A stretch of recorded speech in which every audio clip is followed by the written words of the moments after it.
देश में भी याद करिए, देश में भी जब जब शासकों ने, दिल्ली हो या हरियाणा या पूरा देश हो, जब किसी शासक का अहंकार रावण से भी बड़ा हो गया, तो हरियाणा की इस धरती से उस गरूर को तोड़ने की शुरुआत हुई, और उसमें भी नरवाड़ा और जींद की धरती जिन्होंने हमेशा पहल की।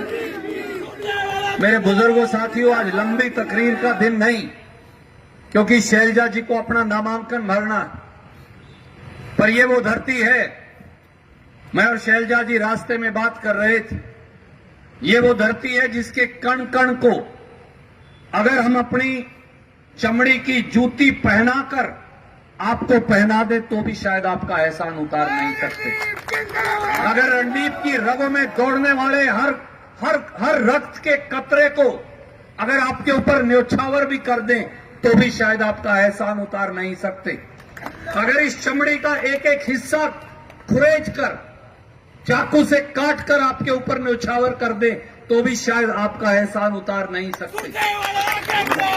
आज रणदीप सिंह सुरजेवाला जो कुछ भी है वो सब आपकी देन है।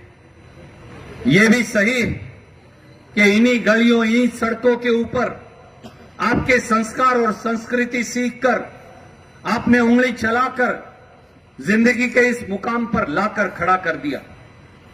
मेरे बुजुर्गों, मेरे साथियों, पर यह भी सच है कि 62 वोट से इस विधानसभा के क्षेत्र को एक षड्यंत्र के तहत आरक्षित करके उसके बाद रणदीप को एक राजनीतिक देश निकाला दिया था।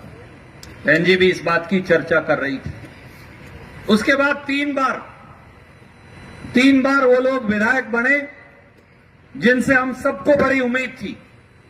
अलग अलग पार्टियों के विधायक भी हमने बना के देख लिए, लोकदल हो, जेजेपी हो, बीजेपी हो, हमने सबको मौका देके देख लिया। हमारे कई सांसद बने, हमें सरसा संसदीय क्षेत्र का 192 किलोमीटर लंबा संसदीय क्षेत्र बनाकर जींद के कई टुकड़े कर दिए।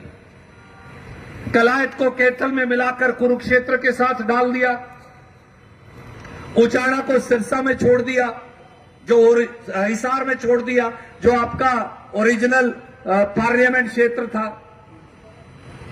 जींद को, सफीदों को, जुलाना को सोनीपत संसदीय क्षेत्र में डाल दिया और नरवाना को सरसा संसदीय क्षेत्र में डाल दिया, ताकि कभी जींद का एक संसदीय क्षेत्र ना बन जाए। उकलाना, बरवाड़ा, नारनौल, कलायत और जींद के 5 हलकों का मिला के कभी एक संसदीय क्षेत्र ना बन जाए।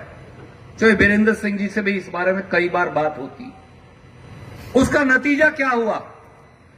रणदीप का नुकसान तो हुआ, ऐसा नुकसान जिसकी शायद क्षतिपूर्ति नहीं हो सकती। अगर कपिस्थल कैथल की तपोभूमि आपके इस बेटे को संरक्षण और सुरक्षा नहीं देती, आगे बढ़ने का मौका नहीं देती, तो शायद मेरा राजनीतिक अस्तित्व खत्म हो जाता।